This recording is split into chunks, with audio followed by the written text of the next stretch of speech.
Yes, good morning everyone.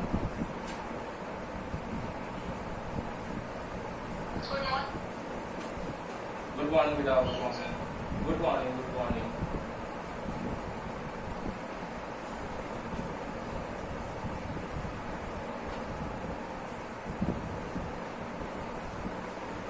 हमारे chapter चल रहा था मूविंग चार्ज एंड मैग्नेटिज्म।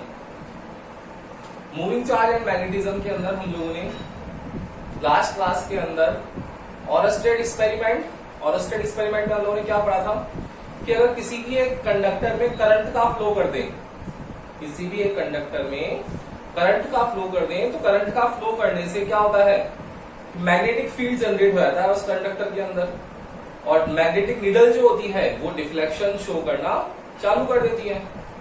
ये ऑरस्टेड एक्सपेरिमेंट था। देन उसके बाद हम लोगों ने डिफरेंट लॉज पढ़े थे। उसमें स्नो रूल था, फ्लेमिंग्स लेफ्ट हैंड रूल था, फ्लेमिंग्स राइट हैंड रूल था, Fleming's right hand thumb rule था, Fleming's right hand palm rule था।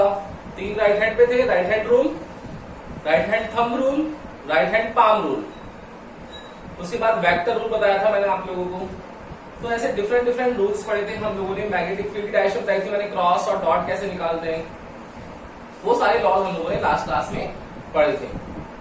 आज हम लोग उसी क्लास से आगे कर रहे हैं। उसी क्लास में मैंने आप लोगों को एक चीज बताई थी, जितने भी लॉज थे उनसे रिलेटेड आज आप लोगों को एक क्वेश्चन करना। देखो क्वेश्चन है आप लोगों के पास में, लेट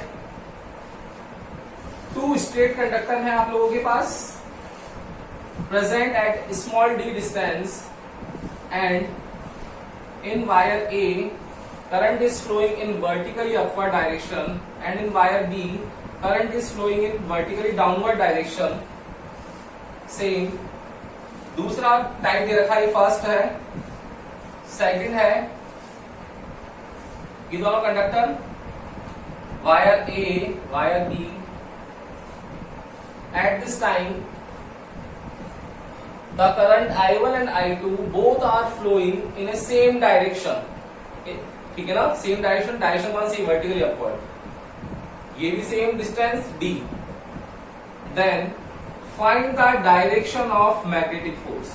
क्वेश्चन आएगा find the direction of magnetic force, या ये पूछा जाएगा आपसे ऑप्शंस में कि what will be the direction of magnetic force, i cap, j cap, i cap minus j cap, j cap minus k cap, या none of the. ऐसे questions आएंगे आपके कि आई कैप में होगी, माइनस आई में होगी, जे में होगी, माइनस जे में होगी, किस में होगी डायरेक्शन, आपको डायरेक्शन निकालनी पड़ेगी। बताओ कैसे कर सकते हो क्वेश्चन को, कोई बता सकता है क्या मुझे? ये क्वेश्चन आप लोगों का आएगा है, इस बार वाले IIT के पेपर में था ये क्वेश्चन। बताओ भाई कैसे करोगे? वही सेम, इतना इजी है, लेकिन बस वो रूल्स ध्यान होने चाहिए बच्चों को, तब कर पाओगे, अदरवाइज बैठे रहो। बताओ भाई कैसे करोगे, है क्या कुछ आइडिया? नहीं? देखना, याद रखना बेटा, एक लाइन जो बता रहा हूं वो लाइन बहुत इंपॉर्टेंट है, इसको मार्क करके रखना अपने पास। अगर आप लोगों को किसी भी कंडक्टर में, अब वो कंडक्टर का शेप कुछ भी हो, चाहे वो स्ट्रेट कंडक्टर हो, चाहे वो आप लोगों के पास सर्कुलर लूप में हो, चाहे सिलेंड्रिकल फॉर्म में हो, चाहे स्फेरिकल हो, कोई भी आपको किसी भी शेप का कंडक्टर दे दे और उस कंडक्टर में करंट का फ्लो दे दे, तो ये मान करके चलना कि केवल और केवल करंट का फ्लो देगा, तो उससे मैग्नेटिक फोर्स नहीं निकलेगा। करंट का फ्लो दे रखा है, केवल इसकी हेल्प से हम लोग मैग्नेटिक फोर्स फाइंड आउट नहीं कर सकते। तो हम लोगों को उस टाइम करंट की डायरेक्शन से जाना पड़ेगा किसके पास, मैग्नेटिक फील्ड के पास, और मैग्नेटिक फील्ड से जाना पड़ेगा किसके पास, फोर्स के पास। आया समझ में? आया? वही चीज जो मैं आप लोगों को एग्जांपल समझाता हूं। घर में सबसे ऊपर कौन है, फादर, उसके बाद कौन है, मदर, उसके बाद कौन है, चाइल्ड। अगर बच्चे को कुछ बात मनवानी है तो डायरेक्ट पापा से नहीं बोलेगा, डर लगता है, पहले बोलेगा मम्मी को, फिर मम्मी बोलेगी पापा को, काम हो गया अपना, तो कैसे भी हो जाए, वही वाली बात है। तो ये तो करंट है, सी मतलब चाइल्ड है, चाइल्ड किसको बोलेगा, पहले मदर को बोलेगा, तो मदर कहां पर है, मैग्नेटिक फील्ड कहां है, जनरेट करो, डायरेक्शन निकालो। फिर मदर बोलेगी फादर को, मतलब मैग्नेटिक फील्ड बोलेगा फादर को, मतलब मैग्नेटिक फोर्स को। हो जाएगा मैग्नेटिक फोर्स की डायरेक्शन। करें, देखना। दूसरी चीज क्या कि आप लोगों को यह भी पता है कि अगर चार्ज होते हैं Q1 एंड Q2, तो जो चार्ज होते हैं बेटा, ये क्या इनका फोर्स खुद का खुद पे लगाते हैं क्या, या Q1 लगाता है Q2 पर और Q2 लगाता है Q1 पर? Q1 लगाएगा Q2 पर, Q2 लगाएगा Q1 पर, ऐसा ही तो होगा। तो यहां पे भी क्या है कि जो I1 का मैग्नेटिक फील्ड होगा वो किस पे जाएगा, I2 पर, और I2 का मैग्नेटिक फील्ड होगा वो किस पे जाएगा, I1 पर। स्ट्रेट कंडक्टर है, मैग्नेटिक फील्ड निकालना है। अब देखो रूल्स, करंट की डायरेक्शन में अगर थंब को रख लेते हैं तो जो फिंगर्स है अराउंड द स्ट्रेट कंडक्टर या अराउंड द थंब, वो मैग्नेटिक फील्ड की डायरेक्शन को रिप्रेजेंट करती है। क्या ये राइट हैंड थंब रूल है या नहीं है? देखना बेटा, ये I1 है, इस I1 में करंट कहां जा रहा है, अपवर्ड, तो इसके लिए पोजीशन कहां है I2 की, इस तरफ है ना। तो देखो ये ऊपर, तो ये कहां जाएगा, इस I2 के लिए इनवर्ट जा रहा है, नहीं जा रहा है, जा रहा है ना। मतलब I1 का जो मैग्नेटिक फील्ड होगा वो कैसा होगा, B1 क्रॉस, मतलब इनवर्ट। अब देखो इस I2 के लिए देखना बेटा, I2 के लिए करंट कहां है, डाउनवर्ड। मैं डाउनवर्ड डायरेक्शन में पकड़ लिया इसको, पकड़े डाउनवर्ड डायरेक्शन में। तो बताओ पॉइंट इस तरफ है क्या, राइट हैंड साइड में? नहीं है ना, इस तरफ है, तो घुमा करके लानी पड़ेगी फिंगर्स। ये देखो घुमा करके लाओगे तो अब भी कहां जा रहा है, कहां जा रहा है, इनवर्ट ही जा रहा है। ये क्या हो गया, B2, I2 का B2। अब इसमें निकालो, वापस देखो, सब जगह देखो, ध्यान से देखना, बहुत अच्छा क्वेश्चन है ये।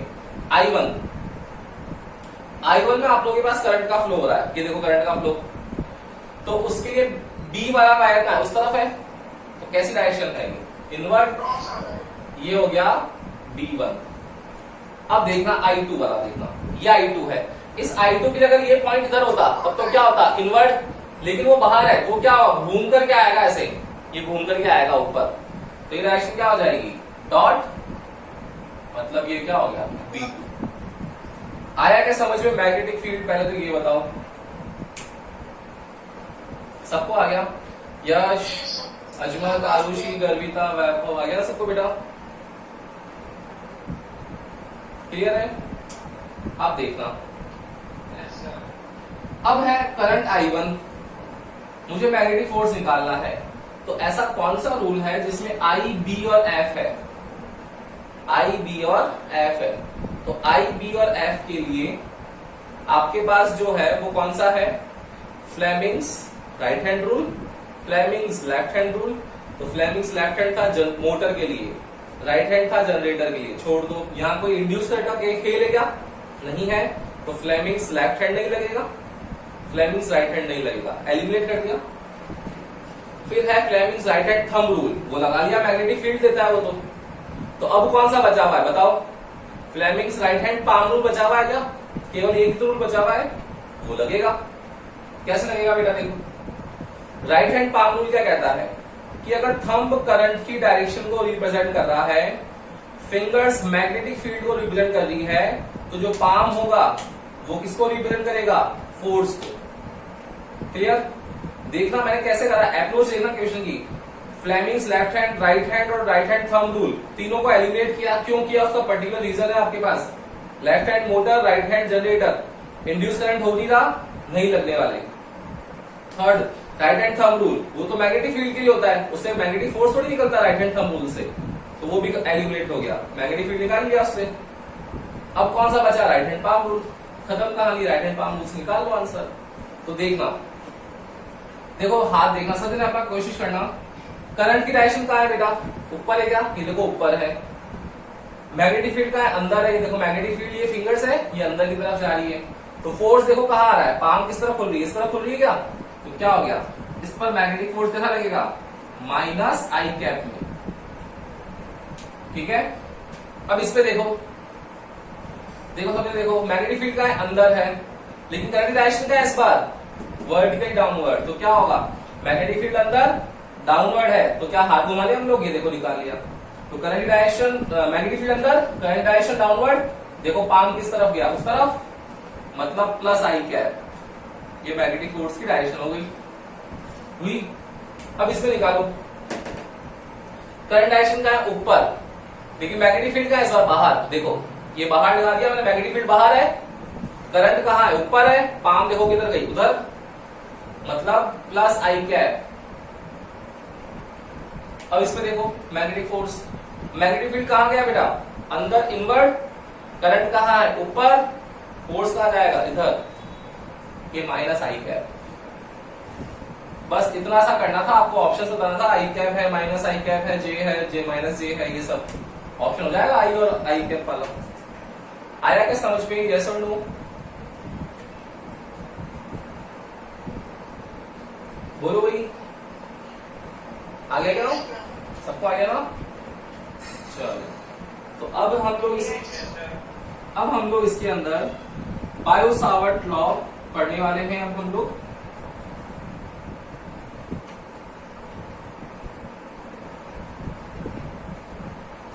आप लोगों का जो चैप्टर 4 है ना बेटा, उस चैप्टर 4 के अंदर मैग्नेटिक फील्ड फाइंड करने के लिए 2 ही लॉ दे रखे हैं। कौन कौन से? एक लॉ है, याद रखना, बीएसएल, इसको बोलते हैं बायो सावर्ट लॉ। दूसरा है एसीएल, इसको बोलते हैं एम्पियर सर्किटल लॉ। ये दोनों लॉ ही केवल और केवल मैग्नेटिक फील्ड निकालने के लिए, मैग्नेटिक फील्ड डिनोट करते हैं बी से, उसके लिए है, इसके अलावा कोई भी नहीं है। दूसरी चीज, अगर आप लोग एचसी वर्मा बुक को प्रेफर करोगे तो उसमें साफ साफ लिखा हुआ है कि जो बीएसएल है ना, बायो सावर्ट लॉ, ये Biot Savart law Laplace law भी बोलते हैं इसको। कौन सा लॉ? Laplace law. और इसी को ही एम्पियर सर्किटल लॉ भी बोलते हैं। तो आप लोग बोलोगे सर इसका नाम क्या है? ये एम्पियर सर्किटल लॉ का एक्सटेंडेड फॉर्म है, मतलब लॉ केवल एक ही है अपने पास, बायो सावर्ट, इसके अलावा कुछ भी नहीं है, ठीक है ना? तो बीएसएल का दूसरा नाम Laplace law, ampere circuit law, Ampere's law. तो बायो सावर्ट लॉ क्या होता है? बायो सावर्ट लॉ देखना, ये बोलता है कि अगर आप लोगों के पास में कोई करंट कैरिंग कंडक्टर है, करंट कैरिंग कंडक्टर कोई भी शेप हो सकती है, मैं ले ली करंट कैरिंग कंडक्टर, ये है, ये ना मेरा करंट कैरिंग कंडक्टर है, ओके। इसकी आपको लेंथ V1 है, तो टोटल लेंथ तो निकालेंगे नहीं, क्या निकालेंगे? स्मॉल एलिमेंट निकालते सबसे पहले, तो लेंथ का स्मॉल एलिमेंट ले लिया हम लोगों ने DL। करंट कैरिंग है मतलब करंट का फ्लो हो रहा होगा I, तो ये बोलता है कि जो DL है उससे कोई पॉइंट है P एट डिस्टेंस R, जो थीटा एंगल पर है, इस पॉइंट P पर आपको बायो सावर्ट लॉ की हेल्प से मैग्नेटिक फील्ड फाइंड करना है। क्या कर सकते हैं क्या हम लोग? बिल्कुल कर सकते हैं। तो पहले लॉ पढ़ेंगे। लॉ क्या है? क्या होगा कि ये करंट कैरिंग कंडक्टर है,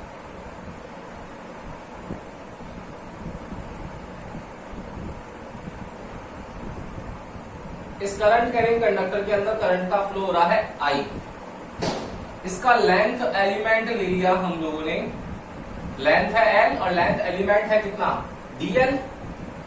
इसके लिए मैग्नेटिक फील्ड निकालना है, मैग्नेटिक फील्ड B फाइंड करना है, कहां पर? At R distance on point P which makes the theta angle from the current carrying conductor। तो ये बोलता है कि स्मॉल एलिमेंट है ना, तो स्मॉल एलिमेंट के लिए मैग्नेटिक फील्ड जो होगा वो भी स्मॉल होगा। तो फर्स्ट बोलता है ये कि जो मैग्नेटिक फील्ड है आप लोगों का B का small element dB, it will be directly proportional to flowing of electric current, कि जो जितना ज्यादा करंट होगा उतना ही ज्यादा मैग्नेटिक फील्ड होगा। और स्टेट ने भी तो यही कहा था कि करंट के फ्लो होने से मैग्नेटिक फील्ड होता है, करंट की इंटेंसिटी इंक्रीज करने से मैग्नेटिक फील्ड की स्ट्रेंथ बढ़ जाती है, डायरेक्टली प्रोपोर्शनल है ये रहा। दूसरा बोलता है कि जो dB है ये डायरेक्टली प्रोपोर्शनल है DL के, देखो है क्या? बिल्कुल है, ये DL है, तो स्मॉल एलिमेंट के लिए स्मॉल मैग्नेटिक फील्ड, जब कंप्लीट ले लेंगे लेंथ तो ज्यादा हो जाएगा, देखो ये इंक्रीज होगा तो ये भी होगा, क्लियर। थर्ड बोलता है ये कि ये जो dB है ये मैग्नेटिक फील्ड डायरेक्टली प्रोपोर्शनल होता है angle, sign angle in between DL and R। देखो DL और ये R, इसके बीच में आगे कितना है, ये थीटा। तो वर्टिकल कंपोनेंट लेना है, तो वर्टिकल कौन सा है, साइन थीटा। साइन का कंपोनेंट डायरेक्टली प्रोपोर्शनल है थर्ड। और फोर्थ बोलता है ये बायो सावर्ट कि जो मैग्नेटिक फील्ड है वो इनवर्सली प्रोपोर्शनल होता है डिस्टेंस के। इसके पास में तो क्या होगा, सर्कुलर लूप्स बनेंगे, कॉन्सेंट्रिक सर्कल्स बनेंगे, तो मैग्नेटिक फील्ड ज्यादा होगा। लेकिन जैसे जैसे डिस्टेंस बढ़ती जाएगी वैसे वैसे क्या होगा, मैग्नेटिक फील्ड की स्ट्रेंथ कम होती जाएगी। इक्वेशंस को मिला ले अगर हम लोग तो साफ साफ कंक्लूजन निकल रहा है अपना क्लियरली। ये हम लोगों को पता पड़ गया कि equation first, second, third and fourth will give dv is directly proportional to I dl sin theta over r square. Now we will remove this proportional sign, तो कांस्टेंट आ जाएगा, तो क्या आ जाएगा, k I dl sin theta over r square. तो k I dl sin theta over r square is the Biot-Savart law and value of magnetic field. Okay, फिर वही देखो ये कुलाम्स लॉ जैसा है क्या, F equals to K Q1 Q2 upon R square, form change हो गई, dv equals to के I dl sine theta upon R square. वहां पे भी k की वैल्यू निकालते थे हम लोग 1/4 पाई एप्सिलॉन नॉट, याद हो तो, और एप्सिलॉन नॉट की वैल्यू लेते थे हम लोग 8.85 इंटू 10⁻⁻12। क्या हम लोग यहां लिख सकते हैं क्या k की वैल्यू, बिल्कुल लिख सकते हैं। तो what will be the value of k, value of k is mu naught over 4 pi, mu naught over 4 पाई। तो what is the mu naught, mu naught is the permeability, जैसे वहां आता था परमिटिविटी, यहां पर आ गया है परमिएबिलिटी। नॉट लगा रखा है तो किसके लिए होगा, वैक्यूम के लिए, परमिएबिलिटी ऑफ वैक्यूम। और इस म्यू नॉट की वैल्यू होती है 4 पाई इंटू 10⁻⁻7। तो क्या हम लोग जब k की वैल्यू लिख देंगे तो कितना आएगा बेटा यहां पर, therefore dv equals to k की जगह लिख देंगे हम लोग mu naught 4 pi into 10⁻⁻7 upon 4 pi, 4 pi से 4 पाई कैंसिल हो जाएगा, तो डायरेक्ट लिख देंगे 10⁻⁻7 I dl sin theta upon r square. देखो कितनी कम वैल्यू आएगी, 10⁻⁻7 है, मतलब 1/10⁻+7, मतलब कितना छोटा हो गया, सोचो वैल्यू। आया समझ में आया। तो ये आप लोगों के पास में बायो-सावर्ट लॉ है, जिसका स्टेटमेंट है कि मैग्नेटिक फील्ड डायरेक्टली प्रोपोर्शनल होता है आई dl sin थीटा के, और इनवर्सली प्रोपोर्शनल होता है 1/r स्क्वायर के। जब हम लोग इसको फॉर्मेशन लिखते हैं तो आपका लास्ट आंसर आता है dv equals to 10⁻⁻7 I dl sin theta over r square, where mu naught is the permeability of free space और वैक्यूम। क्लियर, ले लो एक बार इसका स्क्रीनशॉट, फिर आगे देखते हैं।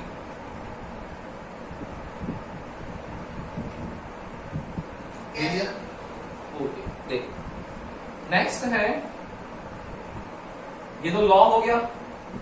अब इस पर बेस्ड इक्वेशन आता है, वो एप्लीकेशन फॉर्म में आता है। क्या आता है बेटा, देखते हैं, देखो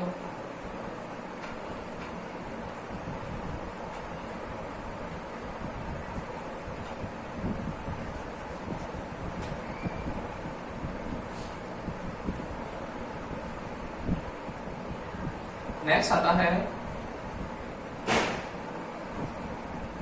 इक्वेशन की फॉर्म में आएगा आपके एग्जाम में, मैं हेडिंग लगवा रहा हूं आपको, देखो magnetic field due to current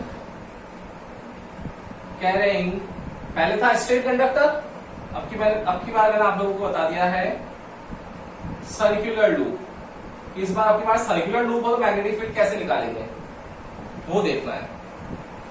magnetic field due to current carrying circular loop कैसे करेंगे बेटा, लूप है, सोचो लूप कैसा होता होगा, सर्कुलर लूप। लेट सपोज मैंने सर्कुलर लूप ले लिया, आप बोलोगे सर सर्कुलर लूप में करंट कहां से आ रहा है, कोई चाहे तो उसको ऐसे हम लोग ऐसे भी नोट कर सकते हैं, करंट ये यहां से एंटर हो रहा है, यहां से करंट एग्जिट हो रहा है, ये रहा करंट, ये करंट का फ्लो हो रहा है, ठीक है। कोई बोलेगा नहीं सर क्लॉकवाइज डायरेक्शन में करो, देखो ये एंटी क्लॉकवाइज, क्लॉकवाइज करना तो क्या करो, बाहर से फॉर्मेशन चेंज कर दो उसका। क्या, यहां से अगर हम लोग क्लॉकवाइज भेजें, देखो कैसा जाएगा ये? अच्छा पहले वाला क्लॉकवाइज था ना, एंटी क्लॉकवाइज नहीं है। ये देखो क्लॉकवाइज है करंट का फ्लो, ये करंट का फ्लो, एंटी क्लॉकवाइज तो उल्टा हो जाएगा। क्लियर? ये बोलता है करंट कैरिंग सर्कुलर लूप है, इसके लिए मैग्नेटिक फील्ड निकालना है। कैसे निकालेंगे बेटा? मैग्नेटिक फील्ड निकालने का एक ही तो फॉर्मूला है, क्या क्या होगा देखो, बिकॉज वी नो दैट, क्या, according to Biot Savart law. Biot Savart law क्या बोलता है कि मैग्नेटिक फील्ड डीवी जो होगा वो क्या होने वाला है, K I D L sine theta over are square आता है। ठीक है, और यहां पर अगर हम लोग वैल्यू लिखें मैग्नेटिक फील्ड की, तो वो थीटा निकालना पड़ेगा, और थीटा किसके फॉर्म में आएगा वो देखना पड़ेगा हम लोगों को। तो बताओ मुझे, कोई बता सकता है यहाँ पर कि वैल्यू किसके फॉर्म में आएगी मैग्नेटिक फील्ड की? अगर मुझे मैग्नेटिक फील्ड की डायरेक्शन निकालनी है तो डायरेक्शन कैसे निकालते हैं? मैंने क्या सिखाया था आप लोगों को बेसिक क्लासेस में? यस बताओ। किसी भी क्वांटिटी की अगर मुझे डायरेक्शन निकालनी है और वो अगर स्केलर फॉर्म में है, तो स्केलर से वेक्टर फॉर्म में कैसे निकालते हैं डायरेक्शन? यस बेसिक क्लासेस बता रखा है भाई, भूल गए? देखो किसी भी स्केलर को वेक्टर में कन्वर्ट करने के लिए बता रखा है यूनिट कैप, आई जे के डिस्टेंस आर और एन कैप। आया याद आया? देखो तो इसका वेक्टर फॉर्म क्या आएगा वेक्टर फॉर्म में? इधर देखना ध्यान से, मैग्नेटिक फील्ड डीबी लगा दिया वेक्टर, क्या आएगा, K I D L sine theta upon R square. पता है क्या कुछ डिस्टेंस, एक्स में है, वाई में, जेड में है, आई जे के तो लग नहीं रहा, डिस्टेंस दे रखी है तो क्या लग जाएगा, आर कैप। क्लियर? अब देखना ऐसा करते ही क्या होगा, डीबी इक्वल्स टू के I D L sine theta upon R square, ये आर कैप है, इसमें सकते हम लोग vector R upon magnitude of R. Second चीज, यहां मैग्नेटिक फील्ड लगाया हम लोगों ने, तो K constant, I constant, sine theta constant, R square constant, लेकिन लेंथ एलिमेंट है, और लेंथ एलिमेंट जो होता है, एलिमेंट जितने भी हैं आपके फर्स्ट चैप्टर में थे एरिया एलिमेंट, याद है क्या? एरिया क्या है? स्केलर। एरिया एलिमेंट था गाउस लॉ में, ईडीए क्या था? वेक्टर।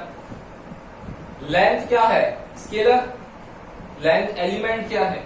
वेक्टर, क्योंकि पर्टिकुलर डायरेक्शन शो करता है। तो क्या ये भी वेक्टर है? क्या ये रहा वेक्टर। देखो तो कितना हो जाएगा, magnetic field DB equals to के आई, इसको साथ लिखते हैं हम लोग, डीएल आर साइन थीटा, और नीचे क्या बच गया, ये आर स्क्वायर और ये आर क्यूब। ये ए बी साइन ला की फॉर्म में है क्या? तो क्या आ जाएगा, मैग्नेटिक फील्ड आएगा डीबी इक्वल्स टू के i d l cross r upon r cube. देखो ये वेक्टर फॉर्म आ गया कि अगर आपके पास ए बी साइन थीटा है तो उसको ए क्रॉस बी की फॉर्म में लिख सकते हैं हम लोग, लिख दिया हम लोगों ने डीएल क्रॉस आर। ठीक है ना? तो डीबी इक्वल्स टू के i d l cross r over r cube. D l cross r क्या होगा, क्रॉस प्रोडक्ट है, तो perpendicular vector a b sine theta n cap. N cap क्या होता है? Perpendicular vector. तो इसका एन कैप जो आएगा वही जो डायरेक्शन होगी किसकी, मैग्नेटिक फील्ड की।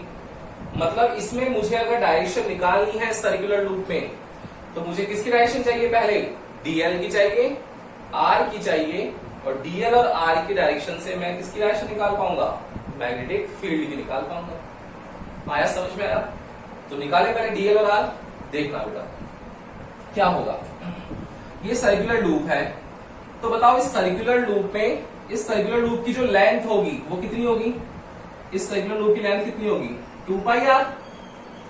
और अगर मैं इस लेंथ का इंटीग्रेशन कर दूं, देखो क्लोज इंटीग्रेशन 1 डॉट डीएल कितना होगा, एल, और इस एल की वैल्यू क्या है, 2 पाई आर होगी।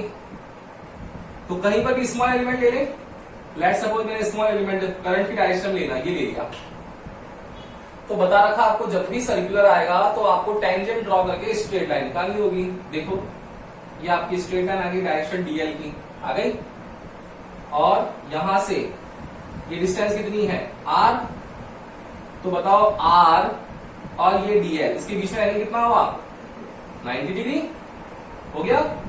तो क्या साइन 90 की वैल्यू लिख सकते हैं हम लोग? बिल्कुल लिख सकते हैं। कर लेंगे सॉल्व डेरिवेशन। एक बार इसका स्क्रीनशॉट ले लो, फिर इसका डेरिवेशन करते हैं बेटा। यस, ले लिया स्क्रीनशॉट। अब देखना,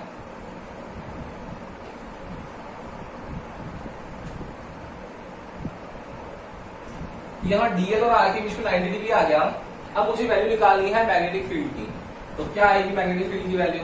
देयरफॉर dv इक्वल्स टू के I D L sine 90 over are square. Sine 90 की वैल्यू कितनी होती है 1, तो k I D L over are square. Small element वही, फिर टू गेट होल वैल्यू या complete value integrate the above term. क्या होगा integration 1 dot d B, close loop है तो क्लोज लगा लो, क्लोज इंटीग्रल अब तो सीख लिया हम लोगों ने। Integration K I D L over are square DB. जब किसी पर्टिकुलर पॉइंट पर डिस्टेंस नहीं है तो कितना है 0, कंप्लीट घूम के आ गया सर्कुलर लूप के लिए b। फिर लेंथ, जब मैग्नेटिक फील्ड 0 है तो लेंथ भी 0 है, और कंप्लीट लेंथ कितनी आ जाएगी उसकी? कंप्लीट लेंथ l है, वो l किसके इक्वल है 2 पाई r के, लिख दिया 2 पाई r। कर ले इंटीग्रेट, देखना तो क्या आएगा बेटा इसमें से? k कांस्टेंट है, k कांस्टेंट है, करंट एक ही लूप है, करंट की वैल्यू कांस्टेंट है, सेंटर से सर्कुलर लूप है तो डिस्टेंस r स्क्वायर ये कांस्टेंट है। पीछे क्या बच गया 0 to 2 pi r 1 dot dl, ये 1 डॉट db, वो 1 डॉट dl। कितना आ गया? db की वैल्यू आ गई magnetic field 1 dot db b, 0 to b, और वो कितना आ गया 1 dot dl l, 0 to 2 pi r। क्या आ जाएगी वैल्यू इससे? b माइनस, अच्छा वो लिखना है हम लोगों को भी के आई डी एल, तो k I over are square, और पीछे बच गया कितना l, 0 to 2 पाई r। निकालेंगे वैल्यू इसकी, कितनी आएगी बेटा बताओ? देखो साफ साफ दिख रहा है आपको, b माइनस 0, और वहां पर क्या बच जाएगा b माइनस 0, b बचेगा इधर, और यहाँ क्या बचेगा K I over are square 2 pi r minus 0। कितना आ गया? k की value mu naught upon 4 pi I 2 pi r upon R square. इस एक r से एक r चला गया, इस 2 पाई से ये कैंसिल हो गया, तो कितना बचा b equals to 2 pi cancel हो गया ना, तो म्यू नॉट आई अपॉन 2 और ये r, mu naught I upon 2r is the magnetic field due to current carrying circular loop. Yes और नो? समझ में आया क्या? बोलो भाई यस। आ गई तुम्हारी समझ में? वैभव, आयुषी, गर्विता, यश, क्लियर है ना सब? चलो तो इजी है काफी, आप लोग देखना बेटा एक बार, अगर कहीं और प्रॉब्लम आती है। आज का क्वेश्चन जो फर्स्ट क्वेश्चन कराया वो, फिर बायो-सावर्ट लॉ, और थर्ड चीज करंट कैरिंग सर्कुलर लूप। ठीक है ना? टाइम भी हो गया, इसके आगे अब हम लोग कल करने वाले हैं। दिक्कत आए तो देखना वीडियो में, देखा करो वीडियोस, आप लोगों को हेल्प मिलेगी। ठीक है ना? और रेगुलर पढ़ना स्टार्ट करो, रोज का रोज बेटा, है ना? स्टैक मत बढ़ने दो, स्टैक बढ़ती जाएगी तो दिक्कत होती जाएगी। ठीक है ना? चलो तो हम लोग नेक्स्ट क्लास में मिलते हैं। Good day.